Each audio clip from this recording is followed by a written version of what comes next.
Madame la Présidente, Monsieur le Professeur, vaccinons, bien compris. Quelle est la stratégie à long terme? Que l'on raisonne obligation vaccinale ou passe sanitaire, la politique vaccinale du pays a été réussie, la population est demain vaccinée. Est-ce que cette vaccination globale nous protégera dans la durée? Est-ce qu'elle réduit sensiblement, drastiquement, pour reprendre un de vos adverbes, les risques de voir apparaître des variants? Est-ce que l'on pourrait avoir, comme le pensent certains de nos concitoyens, une sorte de rebond des mutations des variants liés à ce renforcement vaccinal? Est-ce que vous pourriez nous projeter un petit peu vers ce long terme, monsieur le professeur? Merci. René-Paul Savary. La vue d'ensemble, où allons-nous?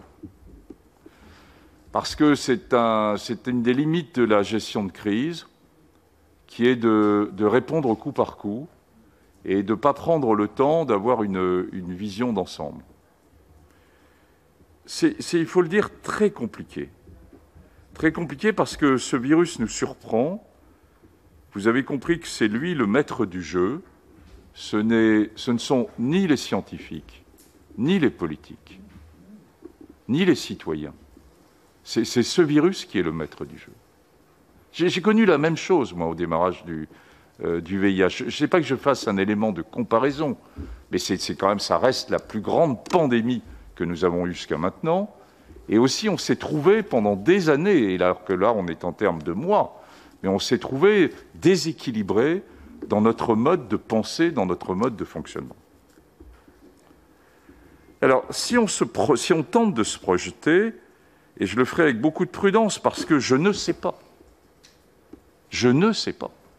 Et ce n'est pas moi qui ne sais pas. C'est la communauté scientifique qui évoque un certain nombre d'hypothèses, mais qui, somme toute, peuvent être rebattues d'un revers de main. Regardez ce qui s'est passé avec le variant UK Alpha, puis ce variant Delta.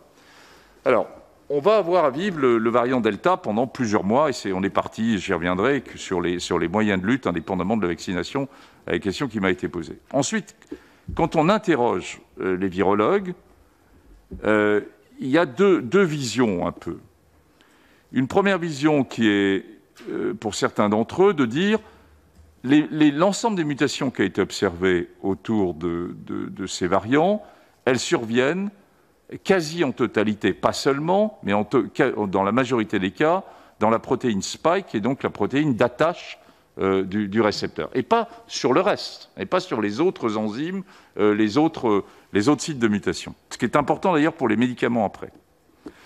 Donc la capacité intrinsèque de ce virus à trouver dans une sorte de modélisation pour lui-même, pour tout seul, et à muter, elle pourrait être limitée, et on pourrait aboutir, dans un délai qu'ils estiment de l'ordre de peut-être d'une année, à avoir un autre variant, peut-être, et puis, au bout du compte, une forme d'épuisement, entre guillemets, de la capacité de mutation, et d'aller donc vers une sorte de variant final, qui serait un variant qui rentrerait dans le cadre d'un coronavirus usuel, et donc qui se banaliserait, entre guillemets.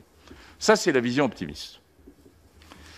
Il y a une vision qui est moins optimiste, qui est de dire, oui, mais jusqu'à maintenant, comme je vous l'ai expliqué, on a eu des variants qui touchaient des zones de la spike qui faisaient qu'il était plus transmissible, mais on n'a rien eu ou pas grand-chose sur des variants plus graves, et on n'a pas eu de choses non plus sur des zones qui seraient des zones impliquées dans des phénomènes d'échappement immunitaire, c'est-à-dire qui, sous une pression de sélection exercée soit pour l'immunité populationnelle qui existe dans une population qui a déjà été touchée par un premier variant, ou sous la pression de sélection des vaccins, qui pourrait faire qu'on sélectionne, entre guillemets, au fur et à mesure qu'on a une vaccination forte mais insuffisante, on sélectionne l'apparition de mutants qui pourraient aller vers d'échappement immunitaire. Comme je vous l'ai indiqué tout à l'heure, le variant sud-africain est le seul qui n'est pas un variant d'échappement immunitaire, mais qui en a certaines caractéristiques qui fait qu'on sait que, par exemple, sur le variant bêta, eh bien, l'efficacité des vaccins dont on parlait tout à l'heure, elle est moindre, elle est diminuée d'au moins 30 à 40% sur ce variant bêta.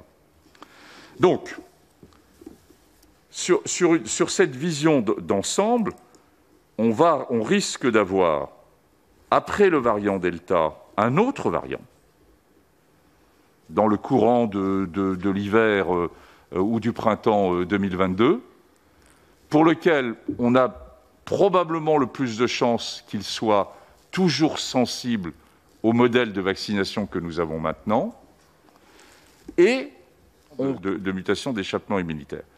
En sachant que si c'était le cas, science in progress, et on a maintenant la capacité de refaire aussi, vous le savez, des nouveaux vaccins dirigés contre ces variants qui pourraient être des variants d'échappement. Donc voilà, alors sur une stratégie d'ensemble, moi je crois qu'on est parti sur quelque chose de long, mais de long. Hein.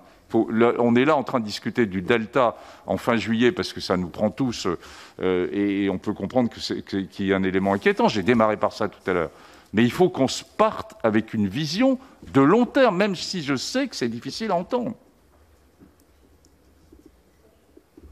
Donc, le seul point, je dirais, pour les populations, c'est bien d'aboutir à une couverture vaccinale ou liée à l'infection qui soit proche de 95%. Alors ensuite, c'est deuxième question, toujours dans cet aspect-là, ça veut dire quoi un 60% de plus de transmission? Alors, ça veut dire quoi, en effet, plus de transmission? Est-ce qu'il a une anomalie sur son récepteur qui fait qu'il accroche plus? Est-ce qu'il replique plus? Et en effet, les données récentes montrent qu'il y a deux choses. D'abord, il y a plus de virus pour les gens qui sont infectés. Il y a une capacité de sécrétion qui est plus importante. Et deuxièmement, elle paraît légèrement plus durable. Donc on a deux éléments qui poussent et qui expliquent, entre guillemets, qu'il ne s'agit pas d'une mutation qui lui permettrait de s'accrocher mieux sur le récepteur, mais c'est qu'il a une capacité de multiplication qui est plus forte. Je vous ai répondu, c'est bien en biologie, si on reprend la biologie, parce que ce variant se multiplie plus et plus vite qu'il est plus transmissible. Je termine sur les considérations générales. Pour la question d'Alain Milon sur le Nord-Sud, bien sûr, et ça doit rentrer dans une vision stratégique générale. On va se retrouver à la fin de l'hiver 2021-2022 avec 40 pays du monde riches qui vont être vaccinés à 90%, voire plus dans certains pays, et avec le reste du monde très peu vacciné. Alors, le reste du monde très peu vacciné, c'est une population beaucoup plus jeune. Ça n'a strictement rien à voir. Ils sont dans des conditions géographiques et également d'urbanisation qui sont très différentes. Et vous savez qu'on a encore plein d'inconnus. Pourquoi certains pays n'ont pas été touchés? Il y a encore un certain nombre de points d'inconnus sur ce qui s'est passé, en particulier en Afrique, au sens très large du terme, en dehors de l'Afrique du Sud.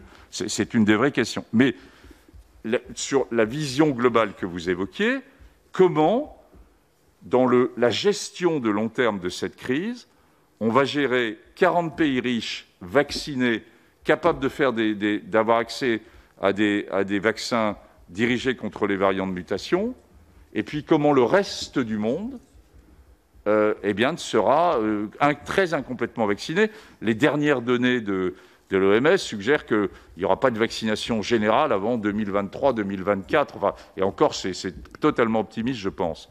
Donc, c'est comment on va gérer ces deux mondes. Est-ce qu'on va se bloquer dans nos 40 pays? C'est probablement pas une solution. Vous avez vu que les pays qui ont choisi zéro Covid, de type Australie, de type Nouvelle-Zélande, sont dans des situations extrêmement difficiles là maintenant. C'est-à-dire qu'ils vont bien, mais ils referment à 100 cas. Et en refermant à 100 cas, ils referment le pays. Hein. Et l'Australie est dans cette stratégie-là. Mais est-ce que c'est une solution? On en a choisi une autre solution. Bon. Et comme ils n'ont pas vacciné, ils se trouvent avec 12% de vaccinés. On oublie de le dire. Mais des grands pays qui ont choisi qui ont choisi le zéro Covid se sont mis dans des situations où ils ont pris du retard sur la vaccination et où donc ils sont obligés de refermer complètement.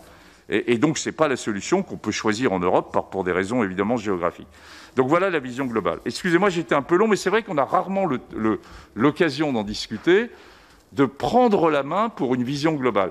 Mais en sachant que c'est très difficile, parce que je conçois que la population n'a pas envie d'entendre ce que je vous ai dit ce matin, que le politique non plus, au sens très large du terme, c'est pas spécialement réjouissant, mais inversement, eh bien, je crois qu'on est à 18 mois de cette crise, il faut quand même qu'on ait une vision de plus long terme et pas uniquement une vision de réponse.